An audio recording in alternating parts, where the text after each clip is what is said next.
first of all, amazing experience, right? I think Google is one of the top organizations in the world. A lot of people know. It's a very interesting environment, I would say. There was a time, the way I think about it, when Google was kind of one of the only tech companies. And if you rewind time back, Microsoft was one of the first original, Apple was also, and Yahoo. But then Google came and it was, came in the 2000s, got enough scale and became an amazing place to work at. But now if you fast forward, there's a lot of other amazing companies too. You've got Facebook, which is one of the top competitors of Google, right? You have, Snapchat, you have Uber, and companies in China. You have DJI, Alibaba, all these companies. So for me, going into Google, I, wasn't sure what I was going to expect. You see a lot of things, which is, you see the fun movies, and you hear about like great internship experiences and stuff, and those are all true. You do get all of that. You get amazing perks, right? You get to work with some of the smartest people you'll ever meet, right? And you learn a lot. But at the same time, you also see a very different culture. It's a competitive environment.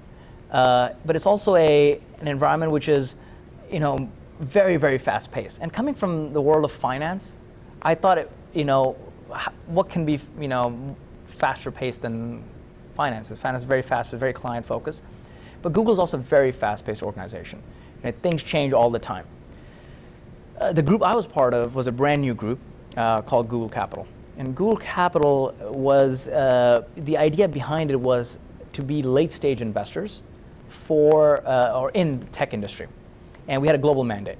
So we have X amount of dollars, let's go spend it in X amount of companies internationally and locally in North America. And ultimately, we were the private equity / growth arm of Google. Now, Google has another investing arm, which is called Google Ventures, which they do an amazing job on the early stage side, so seed, Series A, that kind of stuff. Our job was much more Series C, B, C, D, and onwards. And there's a bit of overlap. And Google Capital brings its own culture to the mix, because the way that group was set up was, first of all, it was a very small group originally. When I joined, there was like 5 people. When I left, it was like 20 people. So it had grown 4 times. With that, the DNA changes as well. So when I had originally joined, you had a few folks who had come from finance backgrounds, and a few folks who had come from the Google background. But as you fast forward, 2 years, you have people from a lot of different backgrounds. People coming from within Google in multiple different organizations, people coming from business schools, right? People coming from other finance firms, folks with maybe consulting backgrounds. So it became a very interesting place where you could learn a lot, still be fast-paced, and still continue to do great deals around the world.